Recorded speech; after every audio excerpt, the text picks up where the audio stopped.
ఏకలవ్యుడని చెప్పి కూడా నేను మీకు తెలియజేస్తున్నా. అలాంటి వాడు గిరిజనులో పుట్టడం గిరిజన స్ఫూర్తికి ఇదొక నిదర్శనం. ఇదే కాకుండా ఆదివాసులందరూ వ్యవసాయం, అటవీ ఉత్పత్తులు, హస్తకళలు, జానపద సంగీతం, నృత్యం చేయడం, సాంప్రదాయ ఆహారాలు అంటే మళ్ళీ ప్రపంచం మొత్తం ఈ యొక్క ఆర్గానిక్ ఆహారానికి శ్రీకారం చుట్టే పరిస్థితికి వచ్చారు. ఇవన్నీ ఆలోచించినప్పుడు భవిష్యత్తులో ఈ ఆదివాసులుండే ఈ ప్రాంతాల్లో ఎక్కువ అవకాశాలు కూడా ఉన్నాయని చెప్పి కూడా నేను మీకు తెలియజేస్తున్నా. అన్ని విషయాల్లో మీరు ముందుంటారు. మిమ్మల్ని చూస్తే భారతదేశ స్వాతంత్ర ఉద్యమంలో పెద్ద ఎత్తున పోరాడారు.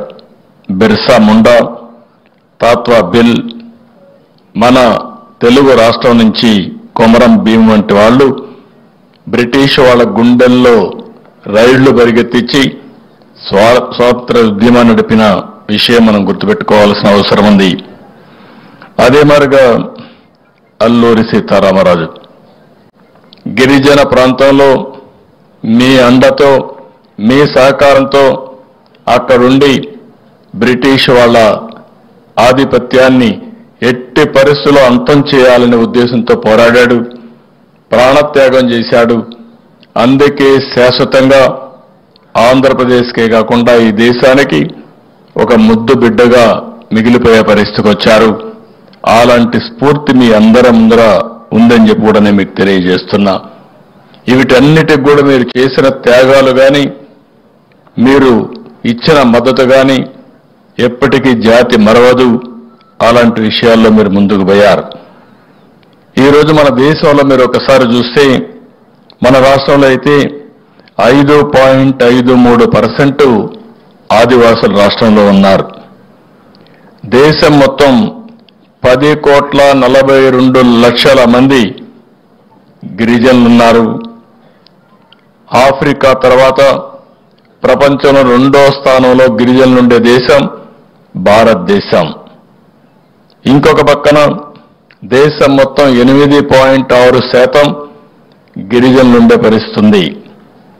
2011 జనాభాల లెక్క ప్రకారం మన రాష్ట్రంలో మనం చూస్తే 27,39,000 మంది ఆదివాసులు ఈ రాష్ట్రంలో ఉన్నారు. అంటే 5.53%. ఇవి కూడా 34 షెడ్యూల్ తగిలిన్నాయి. 1-2 కాకుండా 34 ఉండే పరిస్థితి.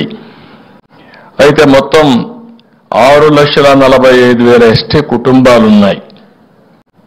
అటవీ ప్రాంతంలో 13,96,000 మంది ఉన్నారు. అదే మాదిరిగా మైదానంలో దగ్గర 13,43,000 మంది ఉన్నారు.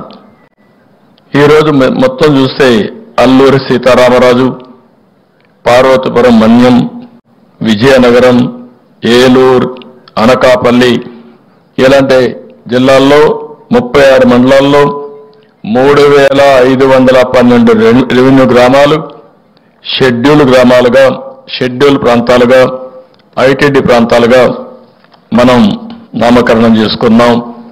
దీన్ని మనం ముందుకు పోయే పరిస్థితికి వచ్చాం. ఈరోజు మీరు చూస్తే అనేక సాంప్రదాయాలు, మీలో కూడా అనేక కట్టుబాట్లు కూడా ఉన్నాయి, అనేక వర్గాలు కూడా ఉన్నాయి. కోయ, కొండదొర, సవర, భగత, జాతాపు, కొండు, కొండరెడ్లు, వాల్మీకి తెగలు ఎక్కువగా ఇందులో ఉంటారు. మిగిలిన వర్గాలుగా కూడా చాలా మంది ఉన్నారు.